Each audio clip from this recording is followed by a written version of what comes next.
ज़िया साहब, मैं आपको यकीन दिलाता हूँ कि जानसू इज्जत, तुम दोबारा मेरी बेटी का नाम ले रहे हो। जैसा मैंने कहा उसे समझ जाओ।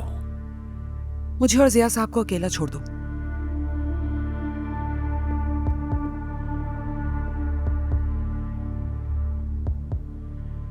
तो आप यहाँ इज्जत को घेरे में लेकर उसको धमकियां दे रहे हैं, ठीक है, लेकिन आपकी बेटी भी इस सब की हकदार है ज़िया साहब। लेकिन आपने तो उसकी आंखों में आंखें डालकर उसकी तारीफ की, हौसला अफजाई की। फिलिस, तुम अपने शौहर पे ध्यान दो, मेरी बेटी पर नहीं। और क्या तुम अपने शौहर का दिफा कर रही हो? मुझे नहीं लगता मैं अपने शौहर का दिफा कर रही हूँ, बल्कि मैंने तो उसे सजा भी दे दी है। अगर इसकी जगह मेरी बीवी होती तो बात अलग होती, लेकिन वो बेटी है मेरी, और ये तुम अच्छी तरह जानती हो। इंसान अपनी औलाद को सजा देता है तो एक महज़्ज़ब इंसान बनाने के लिए। मैं भी ऐसा ही कर रहा हूँ। अगर तुम मेरी जगह होती तो क्या करती फिलिस?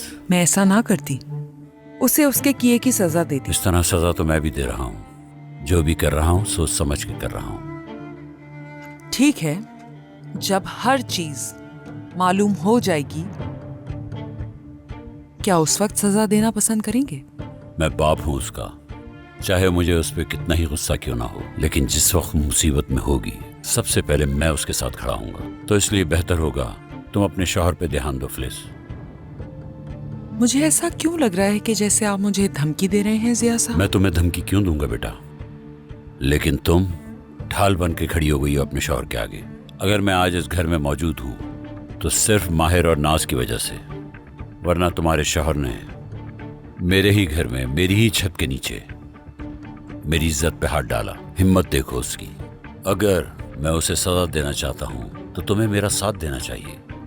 इस तरह उसकी हिमायत करके उसकी ताकत मत बढ़ाओ, और यही मशवरा है मेरा तुम्हारे लिए।